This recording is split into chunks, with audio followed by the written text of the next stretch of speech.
Hello students. तो हम बात करते हैं नेक्स्ट कॉन्सेप्ट की। पहले ही मैं आपको 9 कॉन्सेप्ट अलजेब्रा में करा चुका हूं। तो बेटा आज हम लोग स्टार्ट करेंगे कॉन्सेप्ट नंबर 10। देखिए अलजेब्रा की कॉन्सेप्ट नंबर 10 को समझने के लिए हमें 6 पावर को पहले समझना होगा बेटा। तो बात करते हैं कॉन्सेप्ट नंबर 10 की। देखिए इसे समझने के लिए जैसे कि मैंने आपको कॉन्सेप्ट नंबर 9 को समझाया, तो वहां मैंने आपको बताया कि 8 और 7, देखिए 7 8 और 9 10 ये सभी एक जैसे हैं, बस अलग अलग पावर पे इनको लिखा गया है। तो आपको बस इनको समझना है कि किस कब कैसे कैसे इसे सॉल्व किया जा सकता है। तो बेटा इसको समझने के लिए मुझे आज आपको 6 पावर को सॉल्व करना सिखाना पड़ेगा। तो देखिए x plus one upon x n अगर होता है तो बेटा 6 पावर पर जाने के दो तरीके हैं। या तो हम स्क्वायर की क्यूब कर दें तब हम 6 पहुंच जाएंगे, या हम क्यूब का स्क्वायर कर दें तब हम 6 पहुंच जाएंगे। दोनों ही आसान मेथड है, आसानी से कर सकते हैं। बट क्यूब का स्क्वायर करना ज्यादा अच्छा माना जाता है, क्योंकि स्क्वायर करने में बस आपको पता है कि एन स्क्वायर माइनस टू करना होता है। पहले यहाँ क्यूब करेंगे, x cube one upon x cube, तो आप जानते ही हैं बेटा क्या होगी, n cube minus three n. अब मैंने पहले क्यूब कर दिया बेटा। अब मैं जब इसका स्क्वायर करूंगा तो अब ध्यान आपको ये देना होगा कि अब इसका स्क्वायर हो रहा है, इसका मतलब एन की वैल्यू ये हो चुकी है। अब मुझे अगर कहीं पर बेटा x6 plus one upon x six को निकालना पड़ेगा, तो मैं इस टोटल वैल्यू को लूंगा और इसका स्क्वायर करूंगा, n cube minus three N का होल स्क्वायर माइनस टू। इस तरह से सबसे पहले बेटा इस 6 पावर को निकालना सीखें, फिर मैं आपको कॉन्सेप्ट नंबर 10 को क्लियर कर सकता हूं। तो यदि कॉन्सेप्ट नंबर 10 को आपको क्लियर करना है तो इस वीडियो को कंप्लीट देखना पड़ेगा, तब जाकर आपको कॉन्सेप्ट नंबर 10 क्लियर हो पाएगा, क्योंकि यहाँ 6 पावर का यूज मैं आगे जाकर करूंगा। तो सबसे पहले मैं 6 पावर को यहाँ से ही सॉल्व करना सिखाता हूँ आपको। तो जैसे कि आपको पहले ही जानकारी होगी कि जो आप क्वेश्चन हैं वो 80 तक कर चुके हैं। तो आज हम लोग बेटा स्टार्ट लेंगे क्वेश्चन नंबर 81 से। क्वेश्चन नंबर 81, इफ मान लीजिए आपको दिया गया है x plus one upon x is three. इसी को बेटा लिखने का मेथड ये भी हो सकता था, x square minus three x plus one is equal to zero. अब आपसे x six plus one upon x six को फाइंड कराया गया है। तो बेटा हम डायरेक्ट यहाँ n की वैल्यू को पुट करें और सॉल्यूशन पे पहुंच जाएं, या आप ये ध्यान दें कि पहले क्यूब की वैल्यू को निकाल लें जो भी है और उसके स्क्वायर से 2 माइनस कर दें। तो मैं यहाँ पर अगर पहले क्यूब की वैल्यू को निकालने जाता n cube minus three n करता, 3 की क्यूब बेटा 27 माइनस थ्री एन, 9 माइनस करते तो कहते 18 आता, 3 की क्यूब माइनस थ्री एन और इसका भी स्क्वायर माइनस टू। तो इस तरह से बेटा आपके पास 322 x six plus one upon x six की वैल्यू आ सकती थी। तो सबसे पहले तो बेटा यहाँ पर ये सीखें कि x six plus one upon x six कहाँ से आया, क्योंकि जो कॉन्सेप्ट नंबर 10 है वो आप तभी क्लियर कर सकते हैं जब आपको ये वैल्यू आती है। इसी का यूज मैं वहां पर करूंगा। तो इस पर और छोटे छोटे कुछ क्वेश्चंस की बात करते हैं। देखते हैं यहाँ पर कि कुछ और ऐसे क्वेश्चंस लिए जाएं जहां डायरेक्ट हम 6 पावर को सॉल्व करना सीखें। तो 6 पावर के लिए डायरेक्ट आप यहां से याद कर लें क्या होता है बेटा, N cube minus three N का whole square minus two. N की वैल्यू बेटा कुछ भी हो सकती है, 2 3 4 5 6 कुछ भी हो सकती है। तो वहां से आपको एन की वैल्यू को सिर्फ पुट करना है और आप आंसर तक पहुंच जाएंगे। तो देखें बेटा इसी पर नेक्स्ट क्वेश्चन। तो पहले आप x six plus one upon x six पर हम क्वेश्चन लिखते हैं, उसके बाद कॉन्सेप्ट नंबर 10 को यहां पर समझेंगे।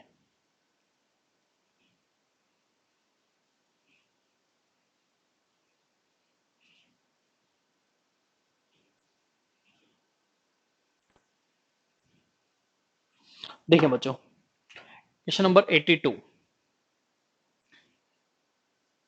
3 पर आपने लिखा, नेक्स्ट आप 4 पर लिख लें बेटा। तो इस तरह से देखें, जब इस ऑर्डर को आप इस तरह से लिखेंगे तो आपको ये फील होगा कि इन्हें लिखने का फायदा आपको ये भी मिल रहा है कि आपको वैल्यू भी हासिल हो जाती है। एक्स 5 पर भी लिख लें बेटा, इसी तरह से 6 पर भी लिख लें बेटा,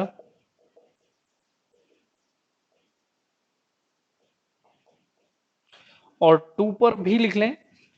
2 में तो ऑलवेज ही 2 होता है, बट फिर भी आपको 2 पर भी लिखना चाहिए, क्योंकि 2 पर भी क्वेश्चन आ चुके हैं। देखें बेटा सबसे पहले तो हम इन वैल्यू को निकालते हैं और इनका यूज करके हम कॉन्सेप्ट नंबर 10 को समझेंगे। तो हमारा टारगेट है पहले हम इनको सॉल्व कर लें। मैं आपको अभी अभी समझा चुका हूं, एक बार फिर दोबारा लिख लेते हैं कि यदि ये वैल्यू n होती है बेटा, तो यहाँ क्या होता है एन क्यू माइनस 3n का होल स्क्वायर माइनस 2। तो बेटा वैल्यू पुट करते चले जाएं, हम यहाँ पर 4 वैल्यू पुट कर सकते हैं। 4 वैल्यू पुट करेंगे तो बेटा यहाँ पर क्या होगा 4 की क्यूब माइनस 3 इंटू 4 का होल स्क्वायर माइनस 2। तो ये कितना हो जाएगा बेटा 52। 52 का स्क्वायर कितना होता है बेटा 2704, और उससे 2 माइनस हो जाएगा तो 2704 से 2 माइनस हो जाएगा तो बचेगा क्या बेटा 2702। इसी तरह से 5 के लिए चले जाएं बेटा। 5 में जब आप यहां करेंगे तो 5 की क्यूब लिखेंगे बेटा माइनस 3 इंटू 5 लिखेंगे तो कितना बचेगा 125 माइनस 15 110 का स्क्वायर करेंगे बेटा माइनस 2 भी करेंगे तो 110 का स्क्वायर करेंगे तो बेटा क्या होगा 12100। अब 12100 होगा तो उससे बेटा आपको 2 माइनस करना होगा। अब 2 माइनस करना होगा तो बेटा क्या बचेगा 12098। इसी तरह से बेटा 6 वैल्यू के लिए चले जाएं। 6 में जब आप सॉल्व करेंगे तो क्या लिखेंगे 6 की क्यूब 216 माइनस 3 इंटू 6 बचेगा बेटा कितना 198, और 198 का स्क्वायर करेंगे और बेटा माइनस करेंगे 2। तो इसका स्क्वायर आप लोग अलग से करके देख लेना, ये आएगा 393202। जब आप इसे सॉल्व करेंगे बेटा तो ये आएगा 39202। 2 के लिए कभी सॉल्व करने की आवश्यकता नहीं होती है, मैंने आपको बार बार समझाया है कि 2 ऑलवेज 2 होता है। इनकेस अगर आप मिस कर जाते हैं इस चीज को, अगर आपको याद नहीं रहता, अगर यहाँ 2 है तो बेटा ऑलवेज इस वैल्यू को 2 ही लिखते हैं, क्यों क्योंकि ये वैल्यू ईच वन है, ईच वन है तो 1 1 ये वैल्यू 2 ही रह जाएगी। इस तरह से यहाँ पर अगर आप मिस कर जाते हैं तो वैल्यू लिख कर भी देख लें, अगर आप लिखने के लिए भी जाएंगे तब भी बेटा आपका आंसर 2 ही आएगा। इस तरह से इन क्वेश्चंस को आप देखें बेटा, आंसर को देख लें। अगर x की वैल्यू यहाँ x प्लस 1/x की वैल्यू 4 है तो बेटा आंसर क्या होगा 2702। अगर x प्लस 1/x 5 है तो क्या होगा 12098। 6 है तो बेटा क्या होगा 39202, एंड 2 है तो बेटा क्या होगा 2। और इससे पहले आपने 3 का भी सॉल्यूशन किया था तो 3 के लिए आंसर क्या था बेटा 322। इस तरह से यहां से बेटा इन सभी क्वेश्चंस को आप देखें, फिर मैं आपसे बात करता हूं कॉन्सेप्ट नंबर 10 को लेकर कि कॉन्सेप्ट नंबर 10 क्या है। तो देखिए बच्चों कॉन्सेप्ट नंबर 10 क्या है। देखिए कॉन्सेप्ट नंबर 7 8 9 10 इन चारों को एक साथ देखेंगे, और इन चारों को अगर आप एक साथ देखेंगे तो वहां पर आपको मिलेगा कि सभी लगभग एक ही जैसे कॉन्सेप्ट हैं, सभी एक ही हैं, बट पावर्स अलग अलग हैं। ठीक है बेटा, और अभी एसएससी के एग्जाम में 4 पावर के साथ है, मैंने यहाँ 3 5 और 6 के लिए भी बना दिया है। ठीक है बेटा, तो इन कॉन्सेप्ट को आप बार बार रिपीट करेंगे तो आपको भी बहुत आसानी से चीजें क्लियर हो जाएंगी। अब बात करें यहां पर क्वेश्चन नंबर बेटा 86, ये है, आप इसको थोड़ा ध्यान से देखें। कॉन्सेप्ट नंबर 10, इफ हमें दिया जाता बेटा x square minus 3x plus 1 is equal to 0, और हमसे फाइंड कराया जाता बेटा x13 x11 माइनस 322 x7, ठीक है बेटा, एंड माइनस 322 x5। तो इसे हम बेटा किस तरह से सॉल्व कर सकते थे, ये हमें यहां पर देखना है कि हम यहां से सॉल्यूशन किस तरह से बना सकते हैं। तो जैसा आप बार बार करते रहे हैं वैसा ही यहां पे अब फिर करें बेटा, कि यहां से यहां अगर हम जाते हैं तो आप लोग ये बताएं कि कितनी पावर आप कॉमन ले सकते हैं। तो आप बोलेंगे कि x की पावर 7 कॉमन ले सकते हैं, क्या बचेगा x की पावर 6 माइनस 322। यहां इन दोनों में अगर हम देखें तो बेटा क्या कॉमन ले सकते हैं x की पावर 5 x6 322। अब यहां पर अगर हम बात करें तो इसे लिख सकते हैं बेटा इस तरह से x7 x5 x6 माइनस 322। अब देखिए यहां 6 की नीड है, इसलिए मैंने आपको पहले 6 को समझाया, क्योंकि डायरेक्ट मैं इस कॉन्सेप्ट को समझाता तो आपको प्रॉब्लम होती, आप इसको नहीं समझ पाते। तो इसके लिए मैंने अभी आपको बताया कि बेटा देखें ये लिखा है तो इसे हम लिख सकते हैं x प्लस 1/x इज 3। अभी अभी मैंने सॉल्व करके आपको बताया कि x6 प्लस 1/x6 की वैल्यू जो होगी वो 322 होगी। अब यहां से बेटा इसको इधर माइनस करेंगे तो यहां पर आप ये बताएं कि यहां से इस वैल्यू को पुट हम करते हैं तो क्या -1/x6 पुट कर सकते हैं। इससे बेटा इसमें इंटू करें, इससे बेटा इसमें इंटू करेंगे तो क्या बचेगा x, इससे इसमें इंटू करेंगे तो 1/x, और माइनस को बाहर रखें। अब इसकी वैल्यू की बात करें तो बेटा क्या है 3, और माइनस बाहर है तो 3 और माइनस बाहर है तो इसलिए हम कहेंगे कि आंसर हो गया -3। इस तरह से बेटा कॉन्सेप्ट नंबर 7, 8, 9, 10 चारों में ही आपने ये देखा है कि जो वैल्यू यहां होती है वही बेटा अपने आप में आंसर बन जाती है। इसलिए मैं आपसे कह रहा हूं कि ये इतने बड़े क्वेश्चंस इसलिए लिख दिए जाते हैं कि इनका कोई यूज नहीं हो रहा है। जहां से हम स्टार्ट ले रहे हैं वहां हम एंड भी कर रहे हैं। इसका मतलब है कि सॉल्यूशन विदाउट पेन हो सकता है। अगर आपने बहुत अच्छी प्रैक्टिस इन पर की है तो विदाउट पेन आप भी बेटा सॉल्यूशन कर सकते हैं, डायरेक्ट आप भी बेटा आंसर लिख सकते हैं। तो यहां से ये चीज ऑब्जर्व कर लें कि किस तरह से क्वेश्चन बना है। देखिए अभी एसएससी में यहाँ 4 पावर बची थी, वहां से क्वेश्चन आया है। एसएससी मेंस सीजीएल 2017 में क्वेश्चन आया है। अब आगे आने वाले जो एग्जाम हैं वहां आप देखेंगे 5 से भी होगा, वहां देखेंगे आप क्यूब से भी होगा, वहां आप देखेंगे 6 से भी होगा। इसलिए मैंने नए कॉन्सेप्ट बनाए हैं जिससे कि आप इन कॉन्सेप्ट्स को पढ़ें और आपको भी इनका बेनिफिट मिले। तो नेक्स्ट क्वेश्चन की बात करते हैं बेटा। देखें आप लोग बोर्ड पर एक और क्वेश्चन इस पर बेटा सॉल्व करते हैं।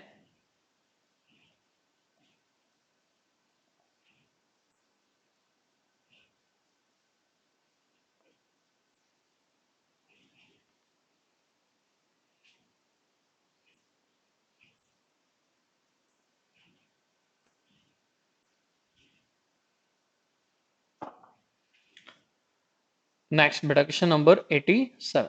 देखिए 4 से भी सॉल्व कर लेते हैं। मान लीजिए आपको इस तरह से दिया जाए, if x square minus 4x plus 1 is equal to 0, find the value of x13, x11 minus 2702, x7 minus 2702, x5। लेकिन फिर उस तरह से ही हमें सॉल्व करना है। अगर हमारी प्रैक्टिस बहुत ज्यादा है, देखिए प्रॉब्लम क्या है, कॉम्पिटिटिव एग्जाम या कॉम्पिटिटिव मैथ में जो प्रॉब्लम है वो क्या है कि बेटा ज्यादातर राइटर्स की मैं बात करूं या आप किसी कोचिंग सेंटर की बात करें या किसी टीचर की बात करें, तो प्रॉब्लम वहां ये है कि जो क्वेश्चन आया है वो तो आपको मिल जाएगा, बट उसी क्वेश्चन पर नंबर ऑफ क्वेश्चंस ज्यादा आपको नहीं मिलेंगे। यही रीजन है कि बच्चे नए कॉन्सेप्ट पर प्रैक्टिस बहुत ज्यादा नहीं कर पाते और उनके वो बहुत ज्यादा अच्छे नहीं होते। एक क्वेश्चन जो आया था वो हो सकता है उन्हें याद हो सकता है उन्होंने कर लिया हो, बट उसी पर उसी टाइप पर एक और नया क्वेश्चन अगर डिजिट नंबर चेंज करके दे दिया जाता है तो बच्चे सॉल्व नहीं कर पाते हैं। इसलिए मैंने ईच कॉन्सेप्ट पर यहां प्रयास किया है कि नंबर ऑफ क्वेश्चंस आपको ज्यादा दूं, जिससे कि आपको ये क्लियर हो जाए कि किस तरह से वो नंबर चेंज कर सकते हैं। अब यहां पर देखें बेटा कि फिर हम यहां सॉल्यूशन के लिए जाएं तो x7 को कॉमन ले सकते हैं, x6 बचेगा, 2702 होगा। ऐसे बेटा इन दोनों में अगर हम जाएं तो x5 को कॉमन ले सकते हैं, तो बेटा क्या बचने वाला है, x6 माइनस 2702। अब यहां इसे हम लिख सकते हैं बेटा इस तरह से x7 x5 and x6 minus 2702। देखिए x6 की नीड है, इसको बेटा मैं अभी भी समझा कर आया हूं कि आप इसे इस तरह से लिख सकते हैं। और यहां से जब आप 6 पावर निकालेंगे, क्योंकि मैं करा चुका हूं इसलिए लिख रहा हूं, तो x6 निकालेंगे तो आएगा 2702। अब यहां से मुझे यहां वैल्यू पुट करना है, तो इस वैल्यू को इधर लाएं, इसको इधर ले जाएं, तो बेटा इसको क्या लिख सकते हैं, -1 अपॉन एक्स की पावर 6। माइनस को बाहर रखें, इंटू कर दें इसमें तो क्या बचेगा x, इंटू कर दें इसमें तो क्या बचेगा 1 अपॉन एक्स। देखिए फिर मैं बार बार इस चीज को समझा रहा हूं कि हम जहां से स्टार्ट ले रहे हैं वहां एंड कर देते हैं। इसका मतलब है कि आप क्वेश्चन को डायरेक्ट कर सकते हैं क्योंकि इस तरह के फॉर्मेट पर क्वेश्चन बनाया गया है। इसलिए मैंने इनको अलग अलग पावर्स में अलग अलग कॉन्सेप्ट दिया है नाम, ताकि आप उन्हें क्लियर कर पाए कि हाँ ये क्वेश्चन अलग अलग थे, एक ही क्वेश्चन नहीं है वो। 4 पावर के लिए अलग है, क्यूब के लिए अलग है, 5 पावर के लिए अलग है, 6 पावर के लिए अलग है। तो यहां से आप ये बताएं, इस वैल्यू को हम यहां पुट करें तो बेटा कितना है 4, तो आंसर क्या हो गया -4। इस तरह से आप कहेंगे कि जो यहां लिखा है वही अपने आप में बेटा आंसर हो जाता है। तो कॉन्सेप्ट नंबर मैं बात करूं 7, 8, 9, 10, इन चारों ही कॉन्सेप्ट में अगर आपने चारों वीडियो को देखा है तो चारों में आपने ऑब्जर्व किया होगा कि जो यहां लिखा होता है वही आंसर बन जाता है। तो इस तरह से इन चारों को बार बार रिपीट आप कर लें, देख लें, अगर आप यहां से सीख लें कि जो यहां लिखा है वही लास्ट में यहां पर आता है और वो आंसर बन जाता है। उसमें आपको नीड आपके क्यूब की हो सकती है, 4 पावर की हो सकती है, 5 की पावर की हो सकती है और बेटा 6 की हो सकती है। तो नेक्स्ट इस पर लिखते हैं बेटा। देखें आप लोग, देखिए मैं यहां पर ट्राई कर रहा हूं कि ज्यादा से ज्यादा चीजों को लिखूं, एक ही टाइप में क्वेश्चंस को आपको बताऊं, और आप भी यही ट्राई करें कि जब भी किसी क्वेश्चन को देखें और आप प्रयास यही करें कि उस क्वेश्चन पर 2, 3, 4 क्वेश्चन जरूर करें, जिससे कि आपको क्लियर हो पाए कि यदि वो डिजिट या नंबर चेंज कर देते हैं तब आप वहां पर क्या करेंगे। ऐसा तो है नहीं कि 100% वही क्वेश्चन रिपीट होगा। कुछ बड़े क्वेश्चन होते हैं उनमें कह सकते हैं कि ऐसा हुआ है कि वो क्वेश्चन 100% रिपीट हो जाता है। तो नेक्स्ट क्वेश्चन देखें बेटा आप लोग 88। इफ आपको 3 और 4 पे लिख चुका हूं बेटा, 5 पे लिखते हैं x square minus 5x plus 1 is equal to 0 और आपसे फाइंड कराते हैं x की पावर 13 x की पावर 11 माइनस, देखिए यहां पर आप 6 पावर के लिए गए थे तो आया था 12098। देखिए क्वेश्चंस को बेटा करना बहुत इजी है, मैथ को याद करना बहुत इजी नहीं होता है। उसके लिए बहुत टाइम चाहिए होता है, बहुत टाइम आप जब देंगे, बहुत ज्यादा प्रैक्टिस करेंगे, अगर आप में एक जोश है, एक जुनून है कि हाँ मुझे एक इंस्पेक्टर बनना है, एक अच्छी पोस्ट चाहिए, तो जोश जुनून भी अपने आप आ जाता है। आप पढ़ाई के लिए ये नहीं कह सकते कि हमारे पास सुविधाएं नहीं है, बहुत कुछ है। आप पढ़ना चाहते हैं तो बहुत सारी ऐसी चीजें हैं कि आप खुद से भी पढ़ सकते हैं।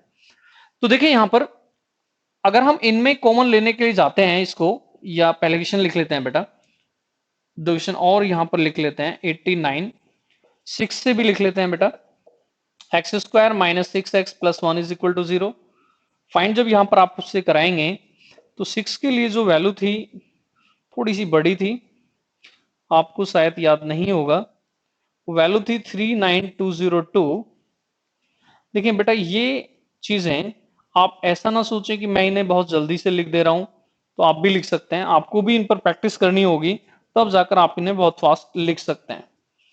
टू के लिए देखिए, टू के लिए मैं इसलिए लिखता हूं हमेशा क्योंकि टू एक ऐसा नंबर है जहां पर चीजें चेंज नहीं होती हैं।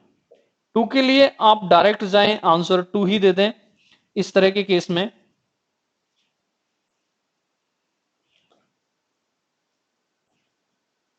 देखिए बेटा सॉल्यूशन नहीं करना है। सॉल्यूशन इसलिए नहीं करना है कि जब देखें आप इस टाइप के क्वेश्चंस को बार बार पढ़ रहे हैं, बार बार आपको रिपीट कराया जा रहा है, तो सिर्फ इसलिए बार बार रिपीट कराया जा रहा है कि आप जब इस तरह के क्वेश्चंस को पढ़ें, सीखें, तो आप इन्हें डायरेक्ट टिक कर दें, डायरेक्ट लिख दें, सिर्फ यही टारगेट किया जा रहा है। और किसी भी चीज पर जब आप ज्यादा प्रैक्टिस कर लेते हैं और आप इनकेस आपको याद भी नहीं आ रहा है कि ये डायरेक्ट यही आंसर है, तो आप सॉल्यूशन करने के लिए भी जाएंगे, तब भी बेटा आप आसानी से सॉल्यूशन कर सकते हैं। तो सबसे पहले इनके सॉल्यूशन की बात करें, आंसर की बात करें, तो बेटा यहाँ -5 है, मैंने कहा जो यहाँ होगा वही आंसर हो जाता है, अभी कुछ देर पहले मैं समझा चुका हूं, तो आंसर क्या होगा -5। यहाँ -6, तो बेटा यहाँ आप ये बताएं कि आंसर क्या होगा -6। टू के लिए कभी सॉल्यूशन ना करें, देखिए यहाँ बताएं तो आंसर क्या होगा बेटा -2। इस तरह से आप ये कह सकते हैं कि यदि आप इन पे प्रैक्टिस करते हैं, अगर आप इन्हें बार बार देखते हैं, बार बार पढ़ते हैं, तो आप भी इन्हें बेटा बहुत आसानी से सॉल्व कर सकते हैं। बस प्रयास इतना करें कि किसी भी वीडियो को जब आप देखें तो खुद से अपने पेन को उठाएं, अपनी नोटबुक पर उसे लिखें, लिखने के बाद आज आप उसे लिख रहे हैं, 1 2 3 दिन 4 दिन का गैप रखें, फिर उसे खुद से याद करें। अगर आप चीजें खुद से याद कर लेते हैं कि आपने पढ़ा है और आप उसे आपको वो चीजें याद आ जाती हैं, इट मीन्स आपने पढ़ा है। बहुत सारे बच्चे क्या है, बुक्स खोलते हैं, क्वेश्चंस देखते हैं, तब वो लिखकर सॉल्यूशन कर रहे होते हैं। तो बेटा ऐसे बहुत सारे करोड़ों बच्चे इस तरह का काम कर रहे हैं। अगर आपको कुछ विशेष बनना है तो विशेष बनने का तरीका एक ही है कि आप विशेष टाइम देना शुरू करें, जिस भी फील्ड में आप विशेष बनना चाहते हैं, चाहे फील्ड कुछ भी है, कोई प्रॉब्लम नहीं है। मैं दाऊद इब्राहिम को भी एक सक्सेसफुल पर्सन मानता हूं और नरेंद्र मोदी को भी एक सक्सेसफुल पर्सन मानता हूं, क्योंकि दोनों का फील्ड अलग था। उसका एक नेगेटिव फील्ड था, उसका एक पॉजिटिव फील्ड था, तो इसलिए लोग अलग अलग उन पे विचार रखते हैं। बट जो जिस फील्ड में काम कर रहा है और अगर उसने बहुत अच्छा काम किया है, इट मीन्स उसने इतना काम किया जितना वो करना चाहता था। जैसे आप लोग एक जॉब चाहते हैं, आप एक इंस्पेक्टर बनना चाहते हैं और आप उतना काम करते हैं कि आपको जॉब मिल जाए, तो सीधी सी बात है कि आपने उस फील्ड में अच्छा काम किया है। तो बच्चों मैं उम्मीद करता हूं आपसे ये क्वेश्चन नंबर ये कॉन्सेप्ट नंबर 10 आपको क्लियर हुआ होगा। कॉन्सेप्ट नंबर 10 के साथ साथ मैंने आपको कुछ बेसिक कॉन्सेप्ट भी कराए हैं, उनको भी आप देखेंगे कि x6 प्लस 1/x6 को कैसे निकालते हैं। उसके दो मेथड थे, स्क्वायर की क्यूब आप कर सकते हैं बेटा, या क्यूब का बेटा स्क्वायर कर सकते हैं। दोनों ही कंडीशन आपको x6 प्लस 1/x6 पर पहुंचा देती हैं। उम्मीद करता हूं आपको ये कॉन्सेप्ट बहुत अच्छा लगा होगा। कॉन्सेप्ट नंबर 10, क्योंकि बड़े नंबर्स यहाँ मैंने दिए हैं जिन्हें सॉल्व करना बहुत ईजी नहीं होता है, आसानी से बेटा सॉल्व भी नहीं होते हैं। तो दैट्स ऑल, आज कॉन्सेप्ट नंबर 10 में इतना ही। नेक्स्ट कॉन्सेप्ट, नेक्स्ट एक अच्छे कॉन्सेप्ट के साथ, कॉन्सेप्ट नंबर 11 जो है वो एक नया कॉन्सेप्ट है, अच्छा कॉन्सेप्ट है। एक टीचर ने मुझे भेजा था कि सर इसके लिए कॉन्सेप्ट बनाएं, इसलिए मैंने नेक्स्ट कॉन्सेप्ट को बनाया है। तो नेक्स्ट कॉन्सेप्ट नंबर 11 में हम देखेंगे क्या कुछ नया है और वहां से क्वेश्चन आगे भी आएंगे, क्योंकि अभी वहां बहुत ज्यादा क्वेश्चन नहीं आए हैं। तो दैट्स ऑल बच्चों, आपसे उम्मीद की जाती है कि आपको ये कॉन्सेप्ट बहुत अच्छा लगा होगा और आप भी इस कॉन्सेप्ट को अच्छे से सीख सकते हैं। एक बात जरूर याद रखें, मैं बार बार रिपीट करता हूं, आपको यदि कोई कॉन्सेप्ट अच्छा लगता है, आपको लगता है कि ये क्वेश्चन एग्जाम में आ सकते हैं, तो आप जरूर उन्हें शेयर करें दूसरे बच्चों के साथ, अपने फ्रेंड्स के साथ, या खुद से अपनी फैमिली में कुछ छोटे बच्चे हैं तो उन्हें कराएं कि इस तरह से इनका सॉल्यूशन किया जा सकता है, जिससे कि उन्हें भी उस चीज का बेनिफिट मिले। दैट्स ऑल बच्चों, बाय बाय बच्चों।